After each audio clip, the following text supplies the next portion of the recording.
Assalamualaikum warahmatullahi wabarakatuh. Alhamdulillahirrabbilalamin. Wabihi nasta'in wa ala umuri dunia waddin. Wassalatu wassalamu ala asrafil anbiya'i wal mursalin wa ala alihi wa sahbihi ajmain amma ba'du.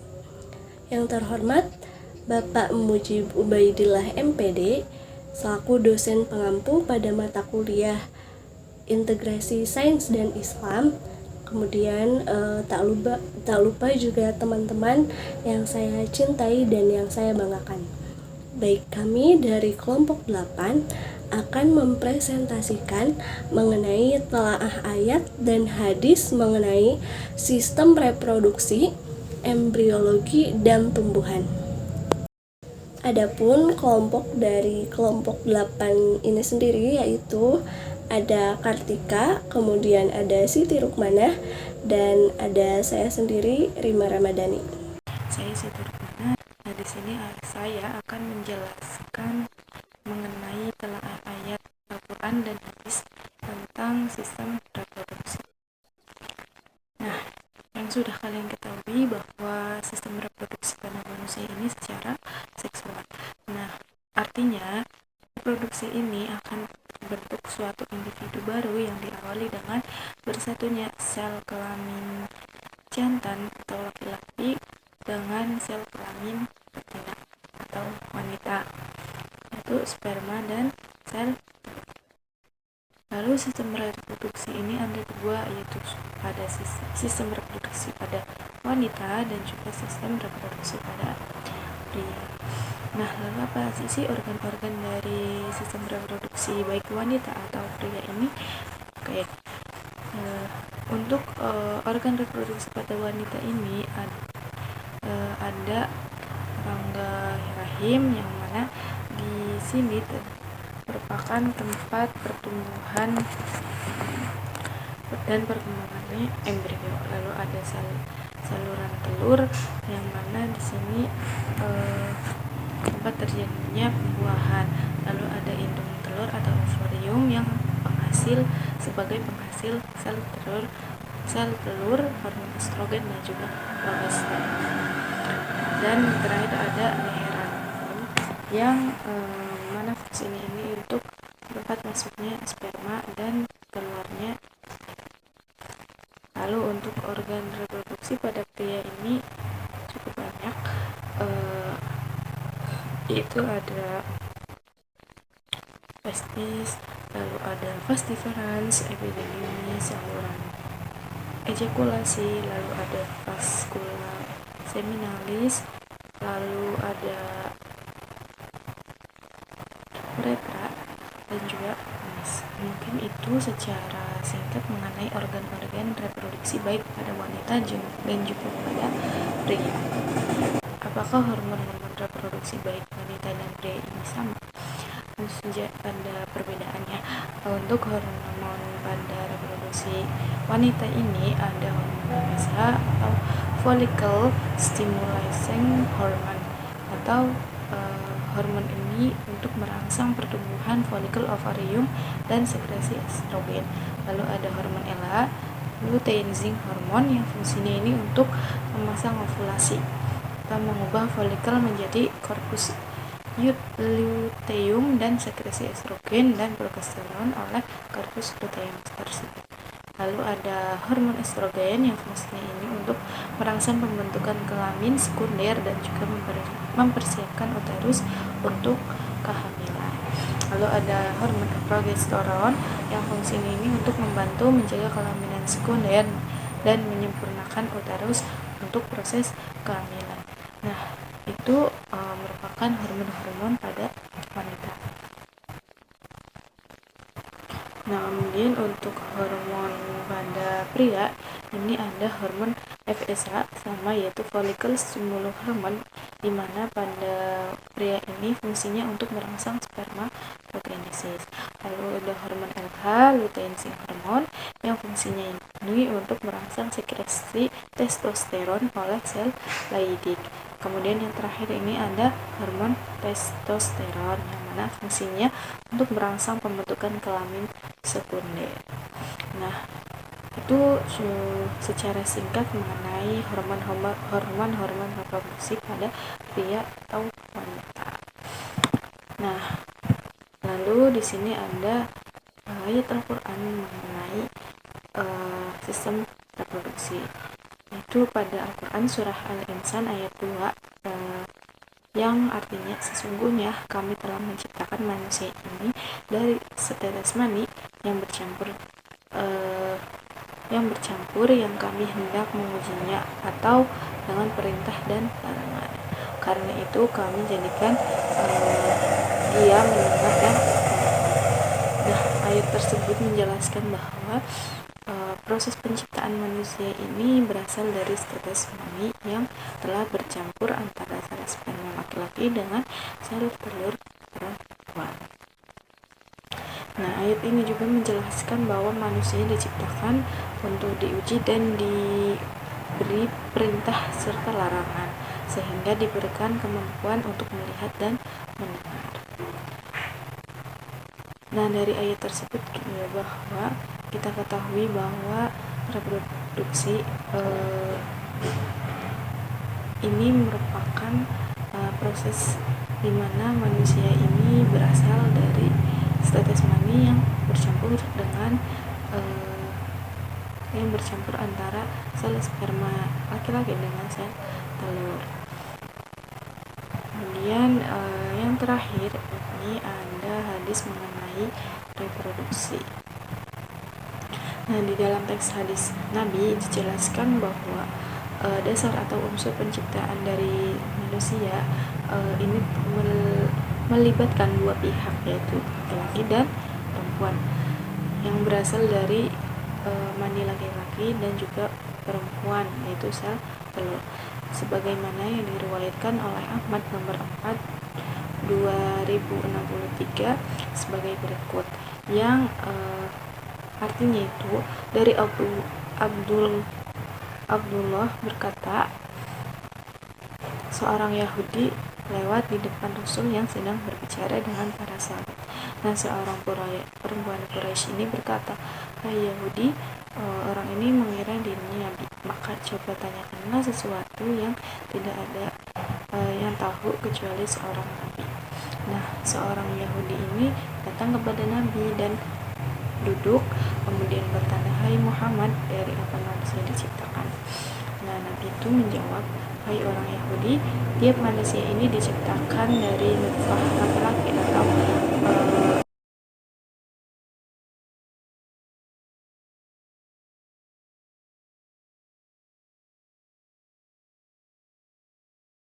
Baik, selanjutnya mengenai embriologi.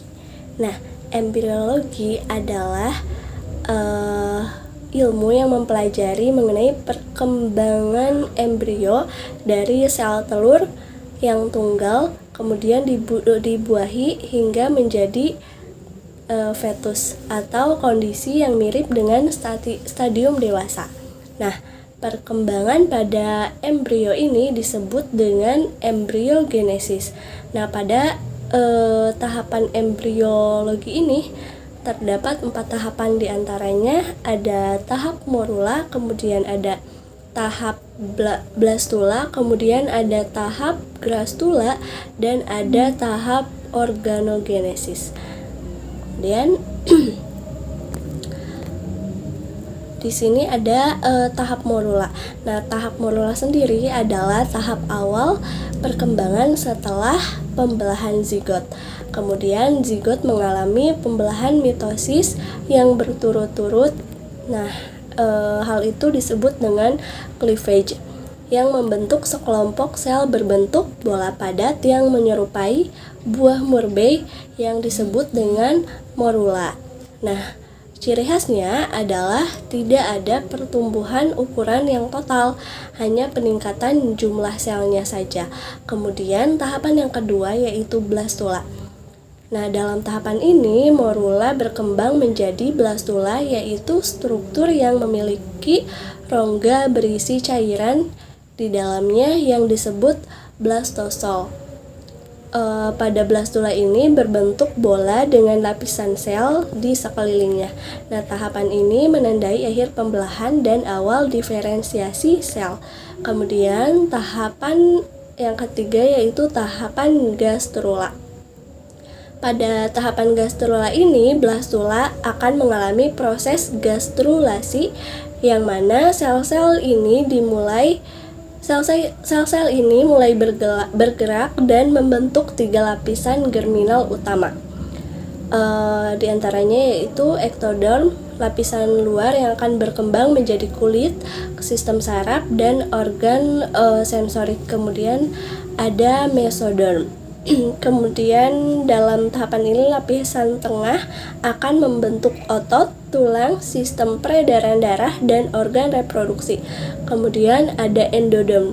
Nah, dalam endoderm ini lapisan dalam yang akan menjadi saluran pencernaan, hati, pankreas, dan sistem pernafasan. Nah, ciri dari tahapan blastula ini perubahan struktur yang signifikan dari bola sel yang menjadi bentuk dengan 3 lapisan.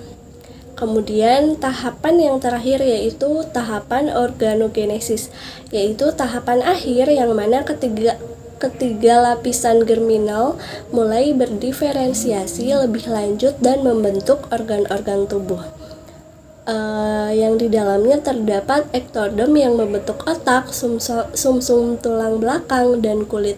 Kemudian dalam tahapan ini juga ada tahapan mesoderm yang membentuk jantung, otot, dan tulang.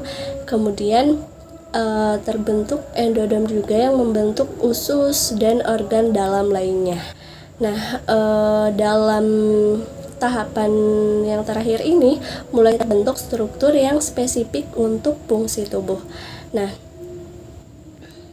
dalam tahapan embriogenesis terdiri dari pembelahan sel morula, pembentukan struktur dasar depan rongga, blastula, kemudian pembentukan lapisan germinal atau gastrula, hingga pembentukan organ-organ tubuh atau organogenesis yang proses ini tentunya sangat terorganisir dan dikontrol oleh interaksi genetik dan sinyal biokimia dalam embrio. Baik, selanjutnya mengenai ayat Al-Quran tentang embriologi. Nah, sebelum para ilmuwan mempelajari dan melakukan penelitian tentang embriologi, ternyata dalam Al-Quran sudah banyak membahas mengenai hal tersebut. Nah, 14 abad yang lalu Al-Quran telah dapat memaparkan proses terbentuknya embrio dan fase-fase perkembangannya secara detail dan akurat, sedangkan embriologi baru berkembang pada abad ke-19. Allah Subhanahu wa taala berfirman di dalam Al-Quran yang berkenaan dengan tahap-tahap penciptaan langit dan bumi, yaitu pada Al-Quran surah Al-Mu'minun ayat 12 hingga 14. Nah, dalam ayat tersebut disebutkan bahwa proses penciptaan manusia dengan urutan yang selaras dengan embriologi modern. Ayat ini memaparkan mengenai tahapan penciptaan manusia dari saripati yang berasal dari tanah. Nah, dari hal tersebut mengacu pada asal mula unsur-unsur tubuh manusia yang berasal dari tanah melalui makanan yang kita konsumsi. Kemudian ada nutfah atau air mani. Nah, merujuk pada campuran sperma laki-laki dan ovum perempuan yang bertemu dalam rahim. Kemudian ada alaqah. Nah, tahapan ini merupakan tahapan di mana embrio menyerupai lintah, kemudian menggantung di dinding rahim atau berbentuk segumpal darah. Kemudian ada mugdoh. Nah, tahapan ini yang merupakan tahapan janin yang berbentuk seperti segumpal daging dengan penampakan awal struktur organ tubuh. Kemudian penciptaan bentuk baru. Nah, embrio mengalami perkembangan lebih lanjut menjadi makhluk yang unik dengan ciri-ciri fisik dan fungsi masing-masing organ. Baik, selanjutnya mengenai hadis tentang embriologi. Nah, di sini sudah dicantumkan hadis riwayat Bukhari dan Muslim. Nah, dalam hadis ini Rasulullah SAW menjelaskan bahwa tahapan penciptaan manusia dalam rahim ibu dengan penjelasan yang sejalan dengan embriologi modern. Kemudian hadis ini juga mencakup aspek spiritual, yaitu pencatatan takdir manusia oleh malaikat. Nah, tahapan penciptaan dalam rahim hampir sama dengan yang tadi disebutkan dalam Al-Quran, surah Al-Mu'minun. Nah, dalam hadis ini juga dijelaskan tahapannya, yaitu ada tahapan nutfah, yang mana sperma yang bergabung dengan ovum yang membentuk zigot berlangsung selama 40 hari. Kemudian tahapan yang selanjutnya ada alaqah, yang merupakan zigot berkembang menjadi embrio yang menyerupai segumpal darah yang juga berlangsung selama 40 hari. Kemudian ada tahapan mugdoh juga. Nah, dalam tahapan ini embrio berkembang menjadi segumpal daging kecil dengan tanda-tanda awal organ tubuh yang berlangsung selama 40 hari juga. Kemudian setelah 3 fase tersebut, yang kalau kita totalkan itu 120 hari, Allah mengutus malaikat untuk meniupkan ruh ke dalam janin, kemudian mencatat 4 hal yang menentukan perjalanan hidup manusia, diantaranya yaitu ada rezeki, kemudian azal atau umur, kemudian amal, perbuatan baiknya atau perbuatan buruknya, kemudian nasib akhir atau nasib sengsara atau bahagia. Nah, dalam hadis ini dijelaskan bahwa takdir merupakan bagian dari iman. Nah, seseorang bisa saja beramal seperti penghuni surga, tetapi karena takdirnya ia berbuat dosa di akhir hayatnya dan akhirnya masuk neraka. Sebaliknya, seseorang yang tampaknya menuju neraka bisa saja berubah menjadi penghuni surga karena takdirnya juga. Nah, keselarasan hadis dengan embriologi modern. Nah, pada tahapan perkembangan embrio, dalam hadis ini menyebutkan 3 tahap utama yang telah tadi dijelaskan, yang sesuai dengan yang tadi dijelaskan juga mengenai durasinya, tahapan-tahapannya, dan lain sebagainya. Kemudian hadis ini menekankan peran ruh yang tidak dapat dijelaskan oleh sains, yang menunjukkan bahwa penciptaan manusia tidak hanya melibatkan fisik saja, tetapi elemen spiritual yang ditentukan oleh Allah Subhanahu wa taala. Nah, keajaiban penciptaan manusia dalam hadis ini mengingatkan kita sebagai manusia akan kebesaran Allah Subhanahu wa taala yang menciptakan manusia dari sesuatu yang sangat kecil, yang tadinya sangat kecil, dan memprosesnya secara bertahap. Kemudian takdir juga menjadi pengingat kita sebagai manusia, bahwa kita sebagai manusia ini harus selalu berusaha, berdoa, dan beriman, meskipun hasil akhirnya ada di tangan Allah Subhanahu wa taala. Nah, kemudian hadis ini juga menunjukkan bahwa agama Islam mendukung ilmu pengetahuan. Nah, berikutnya kita akan membahas mengenai ayat Al-Quran mengenai tumbuhan.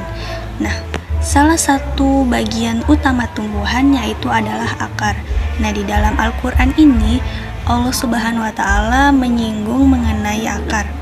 Nah, akar merupakan bagian penting dari tumbuhan yang mempengaruhi proses pertumbuhan pada tumbuhan. Nah, akar ini merupakan bagian tumbuhan yang letaknya di dalam tanah. warnanya putih dan ujungnya runcing. Hal ini memudahkan lapisan tanah, dapat memudahkan menembus lapisan tanah dan juga bebatuan.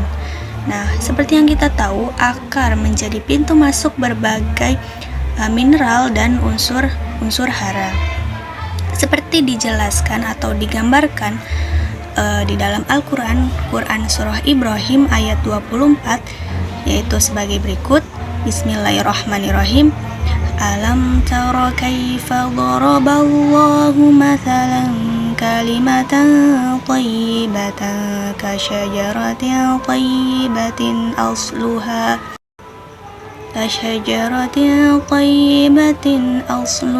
thabitun wa far'uha fis sama. Artinya, tidakkah kamu perhatikan bagaimana Allah Subhanahu wa Ta'ala telah membuat perumpamaan kalimat yang baik seperti pohon yang baik, akarnya teguh dan cabangnya menjulang ke langit. Quran Surah Ibrahim ayat 24. Nah, kalimat-kalimat yang baik ini merupakan kalimat-kalimat tauhid. Segala ucapan yang menyeru kepada kebajikan, kepada mencegah kemungkaran dan serta melakukan perbuatan yang baik. Nah, kalimat tauhid ini contohnya yaitu la ilaha illallah. Nah, pohon yang baik itu memiliki akar yang baik. Yang tadi disebutkan atau digambarkan bahwa kalimat yang baik itu perumpamaan dari pohon yang baik, yang bagaimana yang akarnya teguh dan sangat kuat, serta dapat bekerja atau dapat melakukan fungsinya secara baik, seperti menarik unsur hara, menarik mineral-mineral yang melimpah di dalam tanah, sehingga pohon tersebut akan tumbuh semakin besar, semakin besar dan baik, memiliki batang yang banyak cabangnya, dan juga tumbuhlah buah-buah yang banyak. Nah, hal tersebut juga telah diterangkan di dalam Quran Surah Ibrahim ayat 26, yaitu sebagai berikut. Bismillahirrahmanirrahim. Wa mathalu kalimatin khabithatin kasyajaratin khabithatin ijtussat min fawqil ardi ma laha min qarar. Nah, yang artinya, dan perumpamaan kalimat yang buruk seperti pohon yang buruk yang telah dicabut dengan akar-akarnya dari permukaan bumi, tidak dapat tegak sedikit pun. Quran Surah Ibrahim ayat 26. Nah, ayat tersebut menjelaskan bahwa akar adalah sebagai tempat batang yang terbenam di dalam tanah. Maka semakin tinggi dan besar pohon tersebut, maka semakin banyak juga akar-akarnya. Nah, akar juga menjadi yang kita tahu, akar juga menjadi pintu masuk atau menyerap berbagai unsur dan zat-zat hara yang dibutuhkan untuk pertumbuhan. Nah, jika pohon tersebut tumbuh dengan subur, maka organ-organ tumbuhan tersebut akan semakin banyak dan pertumbuhannya juga semakin baik. Tentunya akan menghasilkan bunga yang banyak. Nah, setelah kita tadi mengetahui bagaimana Al-Quran atau Allah Subhanahu wa Ta'ala menggambarkan salah satu bagian tumbuhan, yakni akar di dalam Al-Quran, sekarang kita beralih pada hadis mengenai tumbuhan. Nah, sebetulnya banyak sekali hadis yang mungkin membahas mengenai tumbuhan atau makhluk hidup yang lainnya. Nah, salah satu contoh tumbuhan yang sangat populer atau kita ketahui bahwa tumbuhan ini berulang kali Allah sebutkan di dalam Al-Quran, yaitu pohon zaitun atau tanaman zaitun. Tentunya mengapa sih Allah Subhanahu wa Ta'ala menyebut-nyebut atau menggambarkan, menjelaskan di dalam Al-Quran ini berulang kali mengenai pohon zaitun, mengenai buah zaitun atau yang lainnya. Tentunya Allah ingin menyampaikan bahwa pohon tersebut istimewa atau memiliki berbagai manfaat dan khasiatnya. Nah, di dalam tafsir Al-Qurtubi disebutkan bahwa Ibnu Abbas berkata, pohon zaitun mengandung berbagai manfaat. Minyaknya digunakan sebagai bahan bakar lampu dan juga untuk lauk dan lulur. Nah, tidak ada satupun bagian dari pohon ini tidak berguna. Bahkan abunya saja bisa dimanfaatkan untuk mencuci sutra. Nah, Masya Allah sekali, berarti pohon ini atau pohon zaitun ini memiliki banyak sekali manfaatnya. Nah, minyak zaitun merupakan minyak yang bercahaya dan pohonnya rindang. Nah, pohon zaitun ini merupakan pohon yang rindang. Nah, setiap bagiannya yang tadi disebutkan di dalam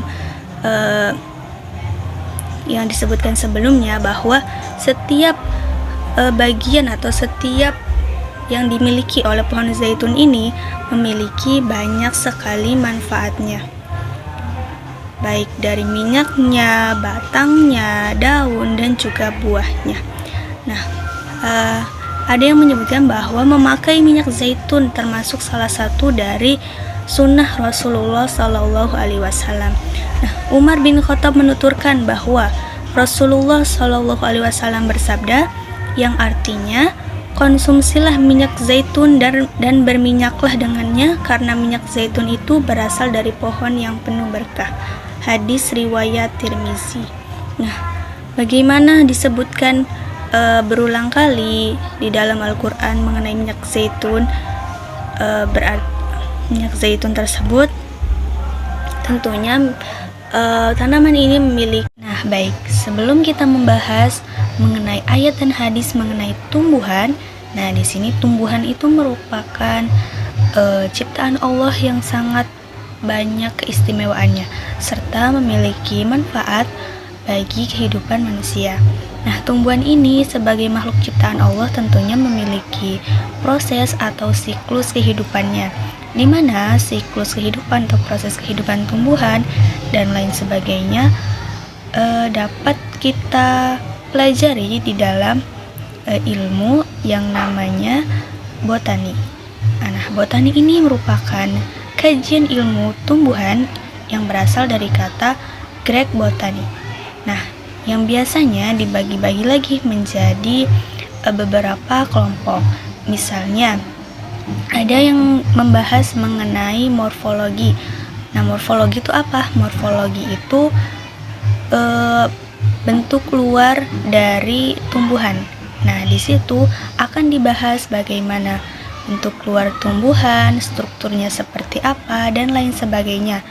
Contoh lainnya ada mengenai fungsi-fungsi dari struktur-struktur tumbuhan yang tercantum di dalam fisiologi tumbuhan. Nah, struktur tumbuhan-tumbuhan tingkat tinggi umumnya ini terdiri atas 3 bagian utama. Nah, yang pertama ada akar, batang, dan juga daun. Nah, selain ketiga bagian utama tersebut, ada juga bunga dan juga buah. Nah, setiap struktur tumbuhan tentunya memiliki fungsinya masing-masing. Dari nutfah laki-laki atau air mani, sperma, dan nutfah perempuan satu. Nah, adapun nutfah laki-laki ini kuat karena terdiri dari tulang belakang, sedangkan nutfah perempuan ini lemah karena terdiri dari darah dan daging. Orang Yahudi itu lalu berdiri dan mengatakan, memang seperti itu yang dikatakan orang sebelum kamu. Nah, dari hadis ini bahwa dijelaskan bahwa reproduksi pada manusia ini terjadi karena adanya sel telur dengan sel sperma yang bercampur, yang nantinya akan berubah menjadi segumpal darah. Mungkin cukup sekian dari saya. Kurang lebihnya mohon maaf. Wassalamualaikum warahmatullahi wabarakatuh. Baik, mungkin hanya itu saja yang dapat kami sampaikan mengenai telaah ayat dan hadis tentang sistem reproduksi embriologi dan tumbuhan. Kurang-kurangnya mohon dimaafkan. Wallahul muwaffiq ila aqwamit thoriq. Wassalamualaikum warahmatullahi wabarakatuh.